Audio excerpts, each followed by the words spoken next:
네가 버린 거 맞지? 그냥 낡은 인형이에요. 피는 뭔 피? 케첩 묻은 거 아닌가요? 케첩이 이렇게 새까맣게 말라붙어? 야옹이가 요새 내 방 앞만 지나가도 벌벌 떠는데 그건 또 왜 그래? 고양이가 원래 겁쟁이잖아요. 그게 제 잘못이라고요? 어제 CCTV 새로 달았어. 뭔가 이상해서 말이야. 내가 널 너무 믿었나 봐. 그래서 뭐 어쩌실 건데요? 경찰 신고라도 하실 거예요? 증거도 없으면서 그냥 감으로? 경찰은 나중에 부를 거고. 난 내 반응이 궁금했어. 지금 딱 내 본성이 나오잖아. 고양이 하나 가지고 이렇게까지 하실 줄 몰랐네요. 그깟 짐승이 뭐라고 사람보다 더 소중해요? 짐승만도 못한 년이 우리 가족이면 차라리 짐승이 100배 낫지. 앞으로 내 눈앞에서 한 번만 더 건드려봐. 너 정말 끝이야. 여러분, 방금 본 장면에서 어떤 느낌을 받으셨나요? 시어머니의 마지막 말. 짐승만도 못한 년이 우리 가족이면 차라리 짐승이 100배 낫지. 정말 강한 표현이었죠. 왜 저런 말을 하게 됐을까요? 아마도 집에서 키우던 고양이에게 이상한 일이 생기고 며느리의 반응도 뭔가 석연치 않으니까 정말 화가 나셨을 거예요. 가족을 지키고 싶은 마음, 무력한 동물을 보호하려는 마음이 그런 강한 말로 나온 게 아닐까 싶어요. 하지만 며느리 입장에서는 설령 의심스러운 상황이라고 해도 저런 말을 들으면 정말 마음에 큰 상처가 될 것 같아요. 억울할 수도 있고 가족 관계가 이렇게까지 악화될 줄 몰랐을 수도 있고요. 그런데 저는 시어머니의 마음이 조금 더 이해가 가요. 왜냐하면 동물을 학대하는 건 정말 용서할 수 없는 일이거든요. 아무리 가족이라고 해도 넘으면 안 되는 선이 있잖아요. 물론 확실한 증거 없이 서로를 몰아세우는 건 좋지 않지만 만약 정말 그런 일이 있었다면 시어머니의 분노도 충분히 이해할 수 있을 것 같아요. 과연 이 집안에는 어떤 일이 벌어지고 있는 걸까요? 내용 궁금하시면 구독, 좋아요부터 눌러주세요. 이야기 시작합니다. 안녕하세요, 여러분. 저는 박영숙이고 올해로 62세가 되었어요. 평생 초등학교에서 아이들을 가르치다가 은퇴한 후 지금은 조용한 일상을 보내고 있습니다. 오늘 들려드릴 이야기는 정말 믿기 어려우면서도 소름 끼치는 실화예요. 바로 제가 3년 전에 구조해서 키우고 있는 고양이 나비 때문에 벌어진 일이거든요. 처음에는 단순히 고양이가 새로운 사람을 무서워하는 거라고 생각했어요. 하지만 시간이 지나면서 그 이유를 알게 되었을 때 정말 충격적이었습니다. 제 아들 준호가 결혼을 하게 되면서 새로운 며느리 소희가 우리 집에 처음 왔을 때부터 이상한 일들이 시작되었어요. 평소에 사람을 정말 좋아하고 애교도 많던 나비가 소희만 보면 완전히 다른 모습을 보였거든요. 처음에는 그냥 낯선 사람이라서 그런가 보다 했어요.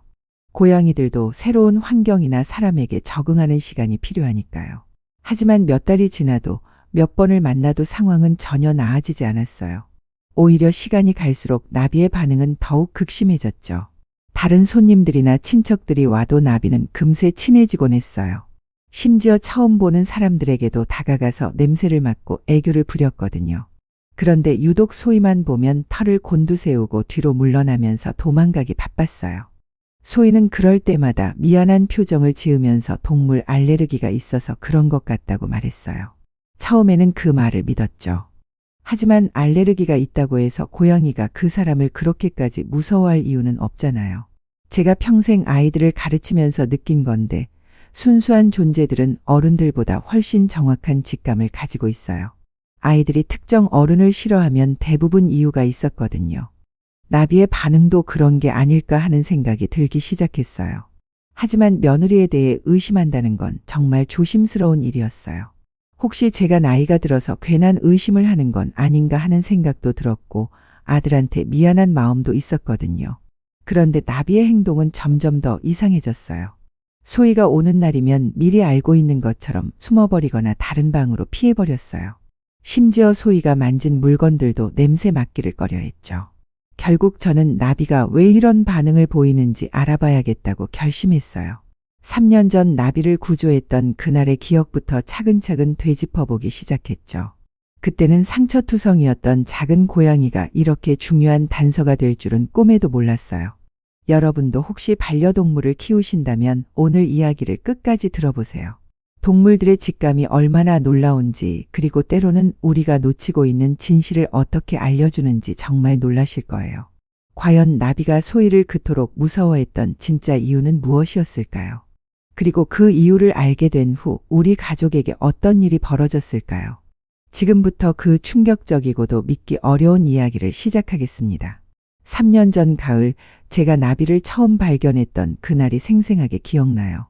오후 산책을 하다가 아파트 단지 화단 뒤편에서 작은 울음소리가 들려왔거든요. 가까이 가보니 새끼 고양이 한 마리가 떨고 있었어요. 처음 본 나비의 모습은 정말 처참했어요. 온몸이 상처투성이었고 한쪽 다리를 절뚝거리고 있었죠. 털도 군데군데 뜯겨나가 있었고 눈도 제대로 뜨지 못할 정도로 부서 있었어요. 누군가 심하게 학대한 흔적이 역력했거든요. 그 작은 생명체를 그냥 두고 갈 수는 없었어요.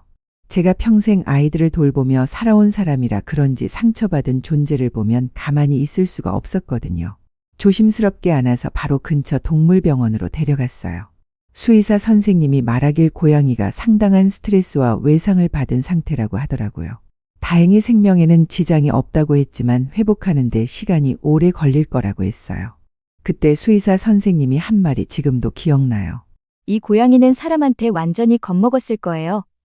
다시 괜찮아지려면 정말 많은 사랑이랑 기다림이 필요할 거고요. 저는 주저없이 나비를 데려오기로 결심했어요. 남편 철수도 처음에는 걱정했지만 제 마음을 이해해 주었죠.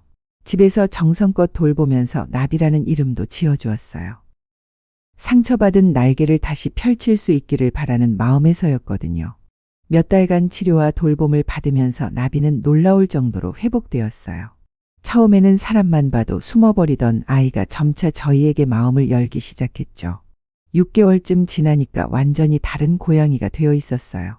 나비는 정말 사람을 좋아하는 성격이었어요. 손님이 오면 먼저 다가가서 냄새를 맡고 다리에 비비기도 했죠. 특히 아이들을 좋아해서 조카들이 놀러 오면 하루 종일 함께 뛰어놀았어요. 제가 30년간 아이들을 가르쳤던 경험으로 보면 정말 순수하고 착한 성격의 고양이였거든요. 그렇게 평화로운 시간이 흘러가던 중 아들 준호가 결혼 발표를 했어요. 간호사로 일하는 소희라는 여성과 만난 지 1년 정도 되었다고 하더라고요. 준호가 워낙 신중한 성격이라 1년 동안 신중하게 생각한 결과라고 생각했어요. 처음 소희를 만난 건 준호가 정식으로 소개해주러 데려왔을 때였어요. 토요일 저녁이었는데 미리 연락을 받고 저녁 식사를 준비해놓고 기다리고 있었거든요. 나비도 평소처럼 거실에서 낮잠을 자고 있었고요. 현관 벨이 울리고 준호와 소희가 들어왔을 때 첫인상은 나쁘지 않았어요. 소희는 키가 작고 말랑말랑한 인상의 여성이었어요. 예의도 바르고 목소리도 부드러웠죠. 준호가 좋아할 만한 스타일이라는 생각이 들었어요. 어머님, 안녕하세요. 정중하게 인사하는 소희를 보면서 마음이 놓였어요. 간호사라는 직업도 마음에 들었고 말투도 차분해서 좋은 며느리가 될 것 같다는 생각이 들었거든요. 그런데 문제는 그 순간부터 시작되었어요. 평소에 손님이 오면 호기심 많게 다가오던 나비가 소희를 보자마자 완전히 다른 반응을 보인 거예요. 털을 곤두세우면서 뒤로 물러서더니 급하게 침실로 도망가 버렸어요. 저는 처음에 그냥 낯선 사람이라서 그런가 보다 했어요. 나비가 아무리 사람을 좋아한다고 해도 새로운 사람에게는 조금 경계할 수 있으니까요. 하지만 그 반응이 평소와는 너무 달랐어요. 혹시 고양이가 있나요? 소희가 조심스럽게 물어보더라고요. 그래서 나비 이야기를 해주었죠.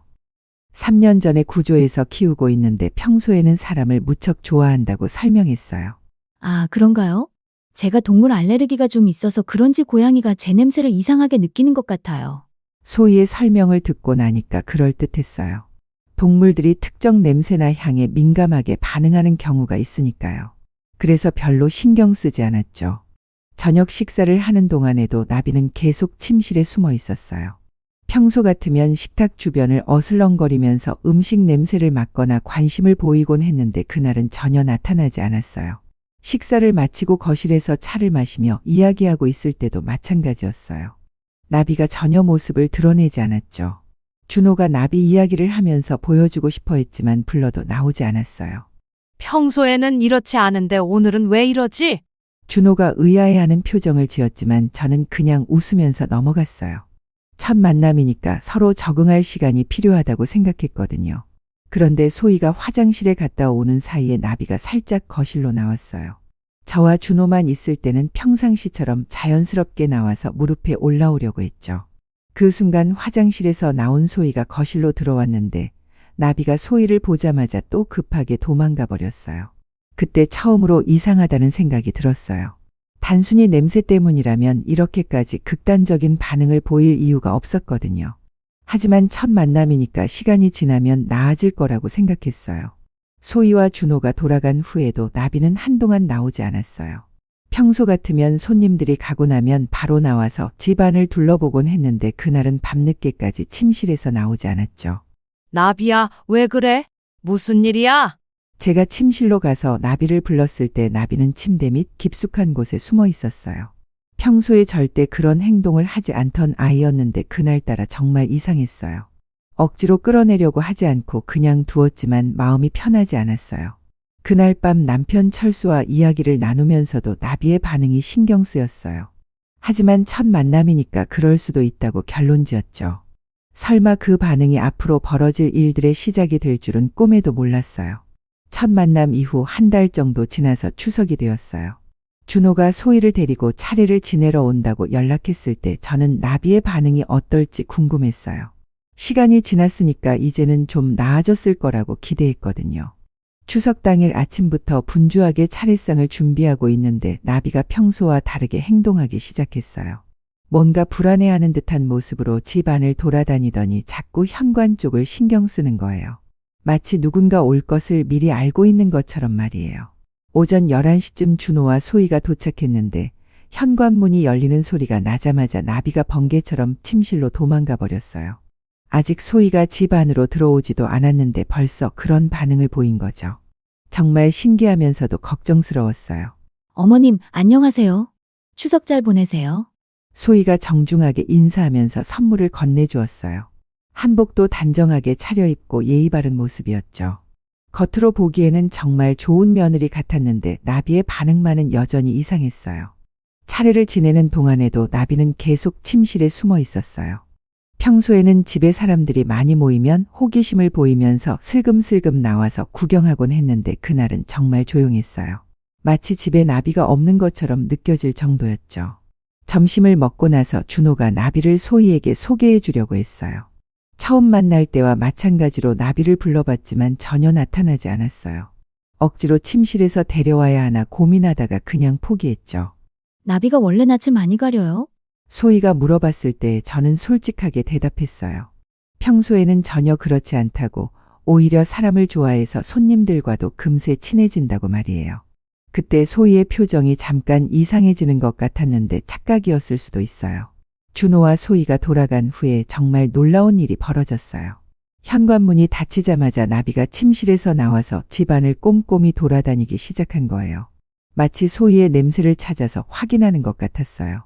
특히 소희가 앉았던 소파 쿠션 냄새를 맡더니 고개를 돌리면서 피하는 모습을 보였어요.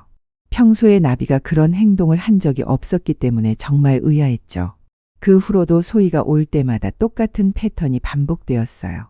소희가 집에 있는 동안에는 절대 나타나지 않다가 소희가 떠나고 나면 그제야 나와서 집안을 확인하곤 했어요. 마치 위험한 존재가 사라졌는지 점검하는 것 같았거든요. 한 번은 정말 신기한 일이 있었어요. 소희가 화장실에 간 사이에 나비가 거실로 나왔는데 소희가 사용한 컵이 놓인 테이블 근처에 가서는 털을 곤두세우더라고요.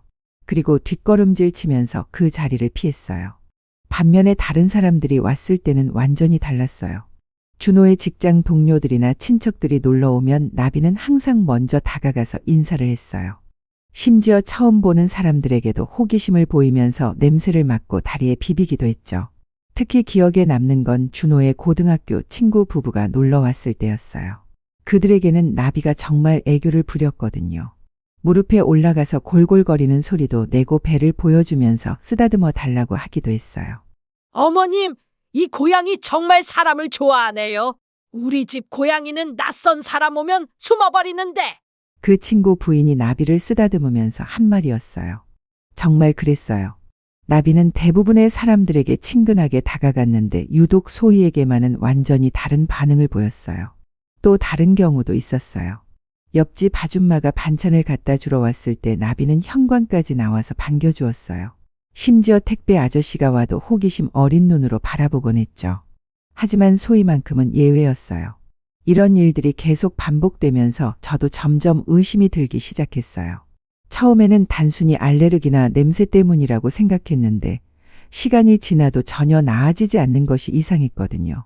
나비가 왜 소희만 그렇게 싫어할까? 남편 철수에게 털어놓았을 때 철수도 신기하다는 반응이었어요.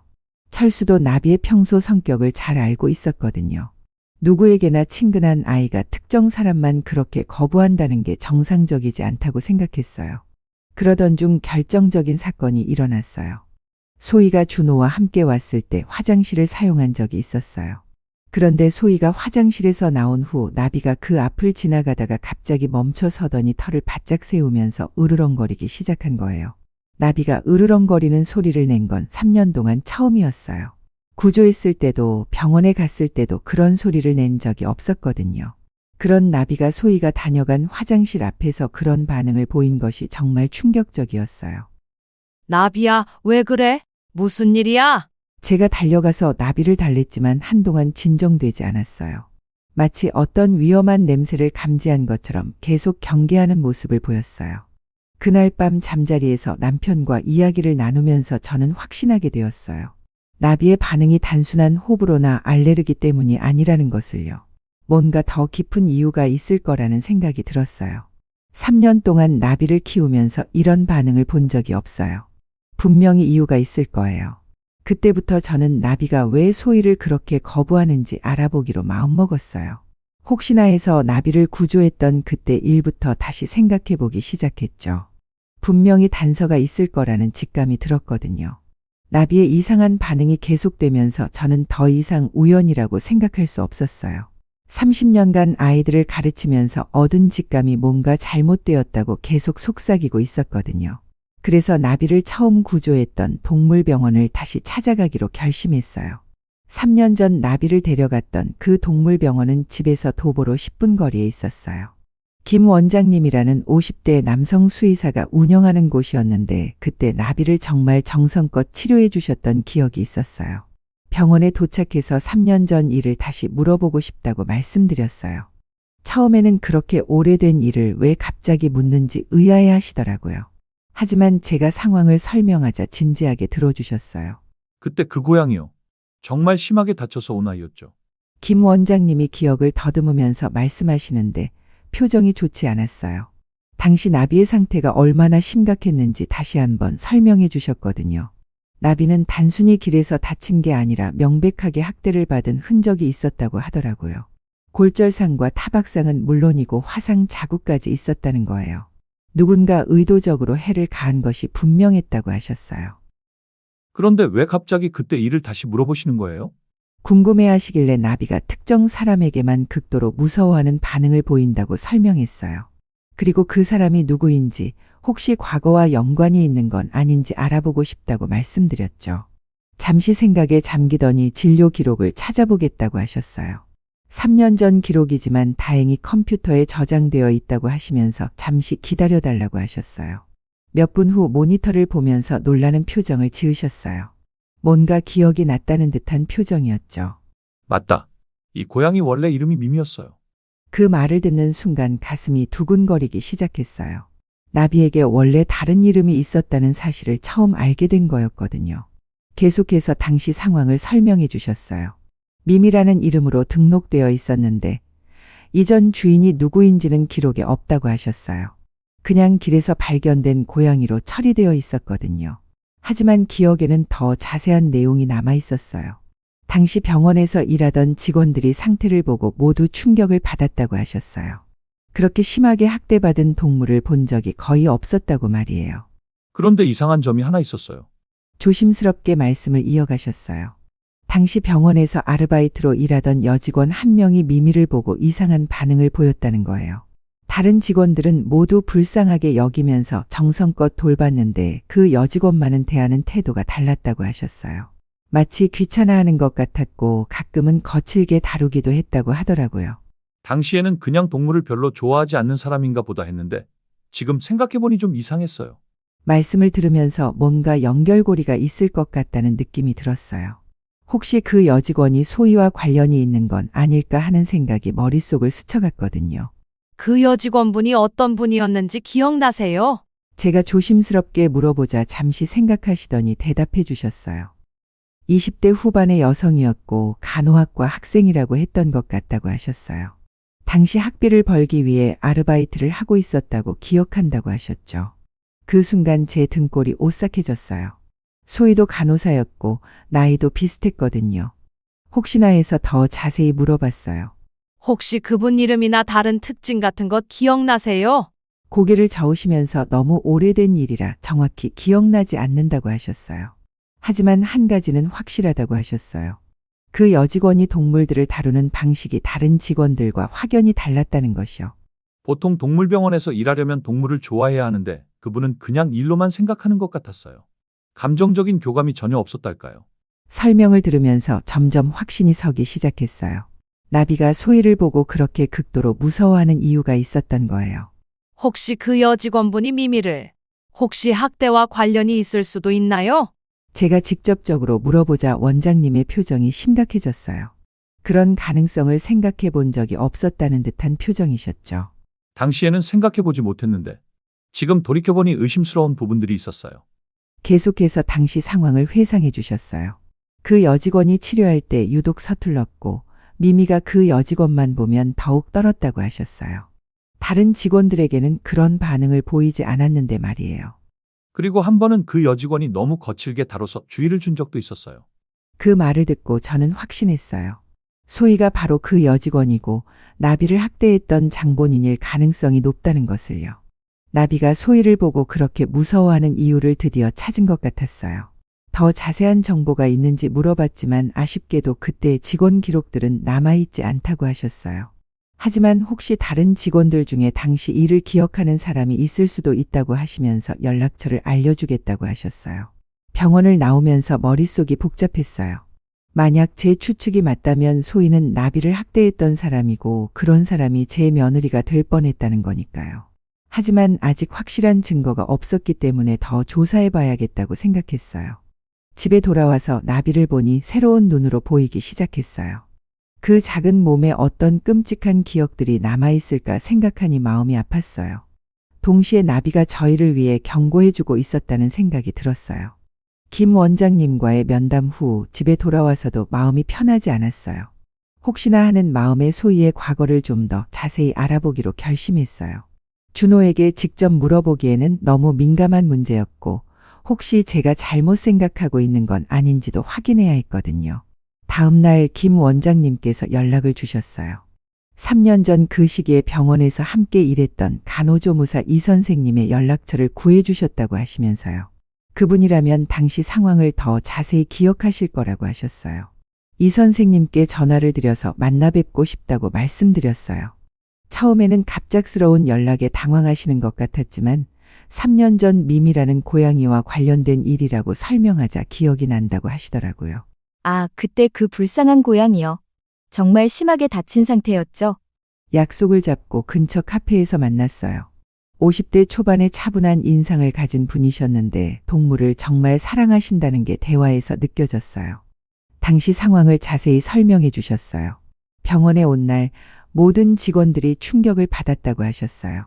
그렇게 심하게 학대받은 동물을 본 적이 없었다고 하시면서요. 그런데 한 아르바이트 학생이 좀 이상했어요. 조심스럽게 입을 여셨어요. 당시 간호학과 학생이라고 하면서 아르바이트를 하던 여학생이 있었는데 그 학생의 태도가 다른 직원들과 확연히 달랐다고 하셨어요. 다른 직원들은 모두 불쌍하게 여기면서 급진히 돌봤는데 그 학생만은 마치 귀찮아하는 것 같았어요. 더 구체적인 이야기를 들려달라고 부탁했더니 당시 일들을 하나씩 기억해내기 시작하셨어요. 그 여학생이 다룰 때 유독 거칠었고 아파서 울어도 별로 신경 쓰지 않았다고 하셨어요. 한 번은 주사를 놓을 때 미미가 너무 아파하는데도 전혀 개의치 않더라고요. 제가 좀 부드럽게 해달라고 했더니 어차피 동물인데 뭐라고 말하는 거예요. 그 말을 듣고 소름이 돋았어요. 간호학과 학생이라면 생명을 다루는 일에 대한 책임감이 있어야 하는데 그런 말을 했다는 게 믿기지 않았어요. 혹시 그 학생의 이름이나 특징을 기억하세요? 제가 물어보자 잠시 생각하시더니 대답해 주셨어요. 김소희라고 했던 것 같아요. 키가 작고 얼굴은 순해 보였는데 동물들을 대하는 태도가 정말 차가웠어요. 그 순간 제 심장이 멎는 줄 알았어요. 김소희. 바로 제 며느리 될 뻔했던 그 소희였어요. 이름뿐만 아니라 외모 특징까지 일치했거든요. 계속해서 당시 일들을 설명해 주셨는데 들을수록 끔찍했어요. 소희가 치료할 때 필요 이상으로 거칠게 다뤘고 심지어 도망가려고 하면 강제로 붙잡으면서 소리를 지르기도 했다고 하셨어요.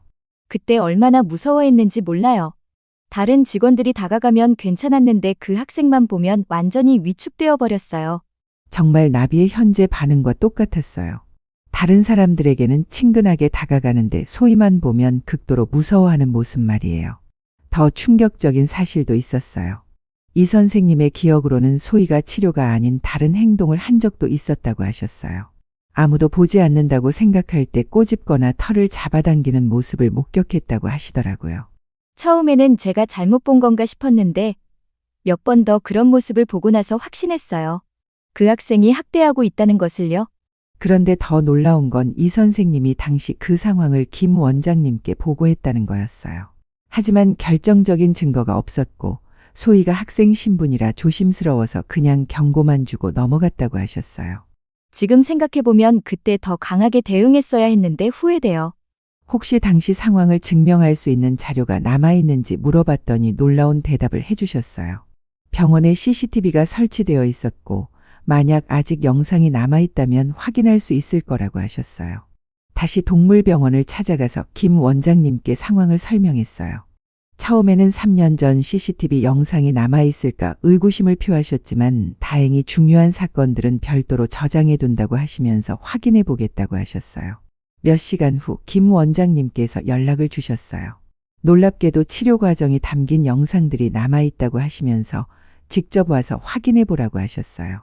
병원 사무실에서 모니터를 통해 3년 전 영상을 봤을 때 정말 충격적이었어요.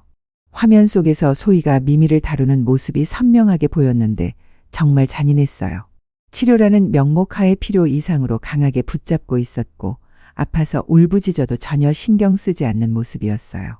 심지어 다른 직원들이 보지 않을 때는 꼬리를 잡아당기거나 귀를 비틀기도 했어요. 이건 명백한 동물 학대네요. 김 원장님도 영상을 보시고는 충격을 감추지 못하셨어요. 당시에는 미처 몰랐던 일들이 CCTV에 고스란히 기록되어 있었던 거예요. 가장 충격적인 장면은 주사를 놓는 부분이었어요.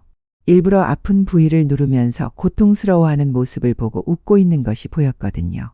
그런 표정을 짓는 소희의 모습은 제가 알던 며느리의 모습과는 완전히 달랐어요. 이 영상을 복사해서 가져가셔도 돼요. 이런 일이 다시는 일어나지 않도록 해야죠. 김 원장님께서 영상을 USB에 복사해 주시면서 말씀하셨어요.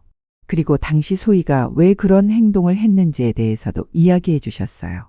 소희가 아르바이트를 시작한 첫날부터 동물들에 대한 태도가 이상했다고 하셨어요. 다른 학생들은 처음에 서툴러도 동물들을 사랑하는 마음이 느껴졌는데 소희만은 처음부터 끝까지 냉정했다고 하시더라고요. 마치 동물을 물건처럼 대하는 느낌이었어요. 생명에 대한 존중이 전혀 없었달까요? 집으로 돌아오는 길에 머릿속이 복잡했어요. 제가 좋은 며느리라고 생각했던 소희가 실제로는 동물을 학대하는 잔인한 사람이었다는 사실을 받아들이기 어려웠거든요. 하지만 동시에 나비에 대한 미안함도 컸어요. 3년 동안 나비가 그 끔찍한 기억을 간직하고 있었고 소희를 보면서 그때의 트라우마가 되살아났을 거라는 생각이 들었어요. 집에 도착해서 나비를 보니 새로운 눈으로 보이기 시작했어요. 그 작은 몸으로 얼마나 많은 고통을 견뎌냈을까 생각하니 가슴이 아팠어요. 동시에 나비가 우리 가족을 보호하려고 경고해주고 있었다는 생각이 들었어요. 이제 확실한 증거도 있고 진실도 밝혀졌으니 소희와 직접 대면해서 이야기해야 할 때가 왔어요. 과연 소희가 이 모든 사실을 어떻게 받아들일지 그리고 어떤 변명을 할지 정말 궁금했어요. 모든 증거를 확보한 후 며칠 동안 어떻게 접근해야 할지 고민했어요. 30년간 교직에 있으면서 수많은 아이들과 학부모들을 만나본 경험이 있었지만 이런 상황은 처음이었거든요. 하지만 더 이상 미룰 수는 없었어요. 준호에게 연락해서 소희와 함께 집에 오라고 했어요. 중요한 이야기가 있다고 했더니 준호가 무슨 일인지 묻더라고요. 하지만 직접 만나서 이야기하겠다고 하고 전화를 끊었어요.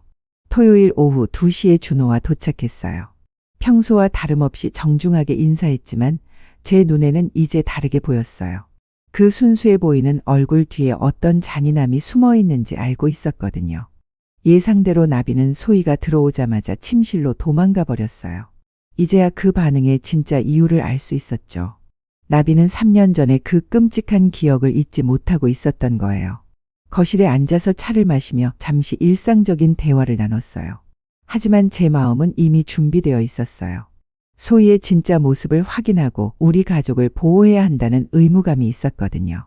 소희야, 나비 이야기를 해보자. 제가 화제를 꺼내자 소희의 표정이 미묘하게 변했어요. 아주 잠깐이었지만 경계하는 듯한 눈빛이 스쳐갔어요. 나비가 너를 그렇게 무서워하는 이유를 알아냈어. 그때부터 소희의 얼굴이 조금씩 굳어지기 시작했어요. 준호는 무슨 이야기인지 몰라서 어리둥절한 표정을 짓고 있었지만요. 저는 차근차근 제가 알아낸 사실들을 이야기하기 시작했어요. 3년 전 동물병원에서 미미라는 이름으로 치료받았던 고양이가 바로 나비라는 것, 그리고 그때 병원에서 아르바이트를 했던 간호학과 학생이 소희라는 것까지요. 뭔 소리예요? 저는 그런 적 없는데요? 소희가 당황하면서 부인했지만 목소리에 떨림이 있었어요. 거짓말을 하고 있다는 게 확연히 드러났어요. 저는 USB를 꺼내서 노트북에 연결했어요. 그리고 소희가 미미를 학대하는 장면이 담긴 영상을 재생하기 시작했어요. 화면에 나타난 소희의 모습을 보는 순간 준호가 완전히 충격을 받았어요. 이게 뭐예요? 준호가 믿을 수 없다는 표정으로 바라봤지만 소희는 이미 변명을 포기한 상태였어요. 자신의 모습이 영상에 고스란히 담겨 있으니 부인할 수도 없었거든요. 그래서 뭐? 그냥 동물이잖아요. 소희가 갑자기 돌변해서 차갑게 말했어요. 그 순간 지금까지 보여줬던 모든 가면이 벗겨진 것 같았어요. 목소리 톤부터 표정까지 완전히 다른 사람이 되어 있었어요. 동물 따위가 뭐가 중요해요? 어차피 사람보다 못한 존재인데. 그 말을 듣는 순간 소름이 돋았어요. 평소 그렇게 예의 바르고 순해 보였던 소희에게서 이런 말이 나올 줄은 몰랐거든요. 준호도 완전히 말을 잃은 상태였어요. 저는 더 깊이 파고들어 보기로 했어요. 소희의 진짜 본성이 어디까지인지 확인하고 싶었거든요. 그럼 간호사 일은 어떻게 하고 있어? 환자들도 그렇게 생각해? 소희가 순간 당황하는 기색을 보이더니 곧 냉소적인 웃음을 지었어요. 간호사 일도 그냥 돈벌이에요.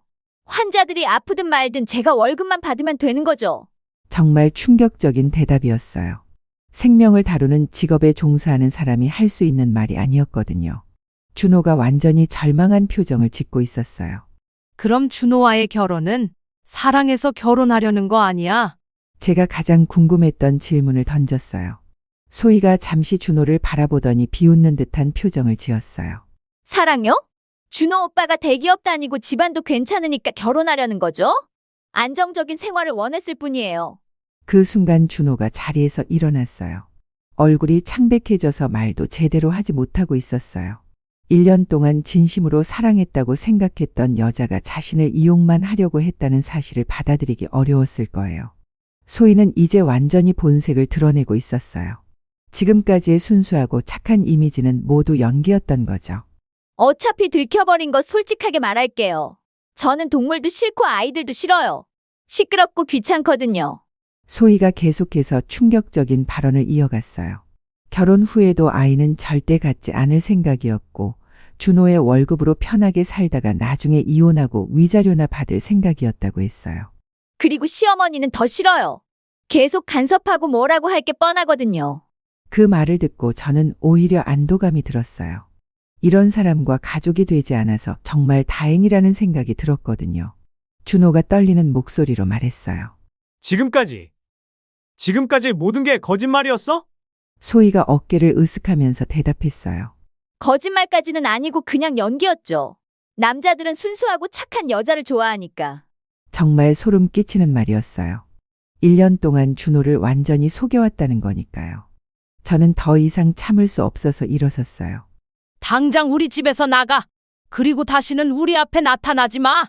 소희가 비웃으면서 대답했어요. 어차피 이제 필요 없어요. 다른 바보 같은 남자 찾으면 되니까. 그러면서 소희는 가방을 들고 일어났어요. 나가면서도 전혀 미안해하거나 후회하는 기색이 없었어요. 오히려 이제야 가면을 벗을 수 있어서 시원하다는 표정이었어요. 현관문이 닫히고 나서 준호가 주저앉으면서 울기 시작했어요. 1년 동안 진심으로 사랑했다고 생각했던 사람이 자신을 완전히 속였다는 사실이 받아들여지지 않았을 거예요. 그때 침실에서 나비가 조심스럽게 나왔어요. 소희가 완전히 사라졌다는 걸 확인한 후에야 나온 것 같았어요. 나비가 준호에게 다가가서 다리에 비비는 모습을 보니 마음이 아팠어요. 나비가 우리를 구해준 거네요. 제가 나비를 쓰다듬으면서 말했을 때 정말 그런 기분이었어요. 만약 나비가 경고해주지 않았다면 소희의 진짜 모습을 모른 채 결혼까지 했을지도 모르거든요. 그랬다면 준호와 우리 가족 모두에게 큰 불행이 되었을 거예요. 소희가 떠난 후 준호는 며칠 동안 완전히 무너진 상태였어요. 회사도 나가지 못하고 집에서 멍하니 앉아만 있었거든요. 1년 동안 진심으로 사랑했다고 생각했던 사람이 자신을 완전히 이용만 하려고 했다는 사실을 받아들이기 어려워했어요. 엄마, 제가 정말 바보였나 봐요. 어떻게 1년 동안이나 속을 수가 있었죠? 준호가 자책하는 모습을 보니 마음이 아팠어요. 하지만 동시에 지금 알게 된 게 다행이라는 생각도 들었어요. 결혼 후에 알았다면 더 큰 상처를 받았을 테니까요. 며칠 후 준호가 조금씩 현실을 받아들이기 시작하면서 소희에 대해 더 알아보고 싶다고 했어요. 정말 그녀의 모든 게 거짓이었는지 다른 사람들은 어떻게 생각하고 있는지 확인해보고 싶다고 하더라고요. 준호는 소희의 직장 동료들과 연락을 취해보기로 했어요. 소희가 몇 번 언급했던 간호사 선배들이 있었거든요. 혹시나 해서 그분들께 소희의 평소 모습에 대해 물어보기로 한 거예요. 첫 번째로 연락한 분은 소희와 같은 병동에서 일하는 10년 차 간호사 김 선생님이었어요. 처음에는 갑작스러운 연락에 당황하셨지만 준호가 소희와 결혼을 앞두고 있다가 문제가 생겼다고 설명하자 조심스럽게 이야기해 주셨어요. 사실 소희 씨에 대해 말씀드리기가 조심스럽긴 한데 김 선생님의 말씀에 따르면 소희는 동료들 사이에서도 평판이 좋지 않았다고 해요. 환자들을 대하는 태도가 너무 차갑고 기계적이라는 지적을 받은 적이 여러 번 있었다고 하더라고요. 환자분들이 힘들어하거나 아파해도 별로 공감하지 않는 것 같았어요. 마치 일 처리만 하면 된다는 식이었달까요? 더 구체적인 사례들도 들려주셨어요. 한 번은 중환자실에서 환자 가족이 울고 있는데도 소희는 옆에서 스마트폰을 보고 있었다고 해요. 다른 간호사가 주의를 주자 귀찮다는 표정을 지었다고 하더라고요. 그리고 동료들과도 잘 어울리지 않았어요. 회식이나 모임에 나와도 항상 혼자 있었고 다른 사람들에게 관심이 없는 것 같았어요.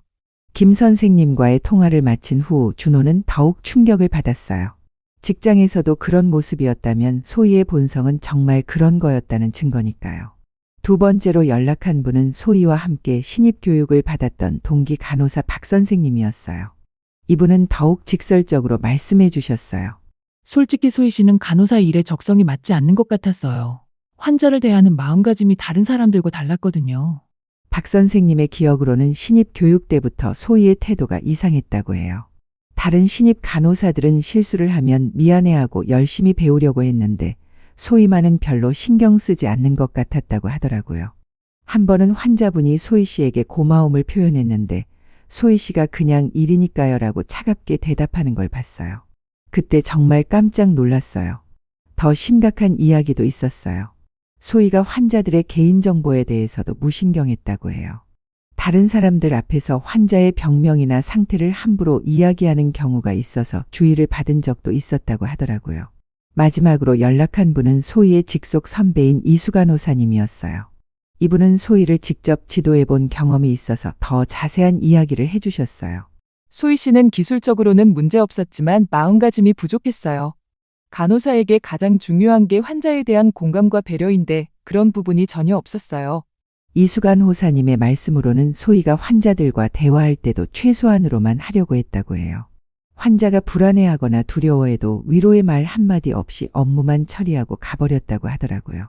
이런 증언들을 들으면서 준호는 점점 현실을 받아들이기 시작했어요. 소희가 자신에게만 거짓으로 대한 게 아니라 모든 사람들에게 그런 모습이었다는 걸 알게 된 거죠. 엄마, 나비가 정말 우리 가족을 구해준 거였네요. 준호가 나비를 안으면서 말했을 때 정말 그런 기분이었어요. 만약 나비의 경고를 무시했다면 어떻게 되었을지 생각만 해도 끔찍했어요. 며칠 후 준호는 소희에게 정식으로 결혼을 취소한다는 연락을 했어요. 소희는 예상했다는 듯이 별로 놀라지 않더라고 해요. 오히려 시원하다는 반응을 보였다고 하더라고요. 어차피 들켜버린 거 깔끔하게 정리하는 게 나아요. 소희의 마지막 말이었는데 끝까지 반성이나 미안함 같은 건 전혀 없었다고 해요. 준호는 처음에는 상처를 많이 받았지만 시간이 지나면서 오히려 감사하다고 말했어요. 결혼 전에 알게 되어서 정말 다행이라는 거였어요. 만약 결혼 후에 알았다면 저뿐만 아니라 태어날 아이들까지 피해를 봤을 거예요. 그때 저는 정말 나비에게 고마운 마음이 들었어요. 작은 고양이 한 마리가 우리 가족 전체를 큰 불행에서 구해준 거니까요. 소희와 관련된 모든 일이 정리된 후 집안 분위기도 완전히 달라졌어요. 무거웠던 공기가 맑아진 느낌이었어요. 나비도 이제는 아무 걱정 없이 집안을 자유롭게 돌아다니며 평화로운 일상을 되찾았어요. 소희와의 모든 일이 정리된 후 우리 집에는 정말 오랜만에 평화가 찾아왔어요. 가장 먼저 눈에 띈 변화는 나비였어요. 소희가 완전히 사라진 후 나비의 행동이 완전히 달라졌거든요. 이전에는 현관 근처를 지나갈 때마다 불안해하는 모습을 보였는데 이제는 아무 걱정 없이 집안 어디든 자유롭게 돌아다녔어요. 특히 거실에서 햇빛을 받으며 낮잠을 자는 모습을 보면 정말 평온해 보였어요. 나비가 다시 예전의 활발한 모습을 되찾는 과정을 지켜보는 것만으로도 마음이 따뜻해졌어요. 손님이 와도 이제는 먼저 다가가서 인사를 하고 평소에도 저희 곁에 와서 골골거리며 애교를 부렸어요. 나비야, 이제 정말 편안해졌구나. 제가 나비를 쓰다듬으면서 말할 때마다 나비가 저를 바라보는 눈빛이 정말 평화로워 보였어요. 3년 동안 간직하고 있던 두려움을 드디어 놓아버린 것 같았어요. 준호의 회복 과정도 놀라웠어요. 처음 며칠은 정말 힘들어했지만 시간이 지나면서 오히려 홀가분해하는 모습을 보였어요. 큰 실수를 피할 수 있었다는 안도감이 컸던 것 같아요. 엄마, 정말 나비 덕분에 인생이 바뀌었어요.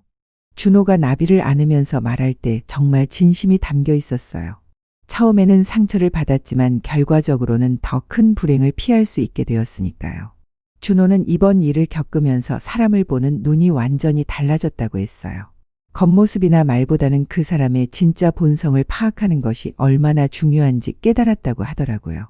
앞으로는 나비의 반응도 꼭 확인해 볼 거예요. 준호가 농담처럼 말했지만 실제로 그럴 생각인 것 같았어요. 나비의 직감을 무시하지 않겠다는 의미였죠. 가장 큰 변화는 우리 가족이 동물의 감각에 대해 완전히 새로운 인식을 갖게 된 거였어요. 이전에는 그냥 본능이나 습성 정도로 생각했는데 이번 일을 통해 동물들이 사람의 본성을 꿰뚫어보는 특별한 능력이 있다는 걸 실감했어요. 남편 철수도 나비를 보는 시각이 완전히 달라졌어요. 이전에는 그냥 귀여운 애완동물 정도로 생각했는데 이제는 우리 가족을 지켜주는 수호천사 같은 존재라고 여기고 있어요. 나비가 정말 영리한 아이구나. 사람보다 더 정확하게 판단하는 것 같아. 철수가 나비를 쓰다듬으면서 말할 때마다 나비도 기분 좋게 반응했어요. 가족 모두가 자신을 인정해주고 고마워한다는 걸 아는 것 같았어요. 저는 30년간 교직에 있으면서 많은 아이들을 봐왔지만 이번 일을 통해 정말 새로운 깨달음을 얻었어요. 순수한 존재들의 직감은 절대 무시해서는 안 된다는 것이요. 아이들도 마찬가지예요. 특정 어른을 싫어하거나 무서워할 때는 분명한 이유가 있었어요. 어른들의 복잡한 계산이나 판단보다 순수한 감각이 더 정확할 때가 많았거든요.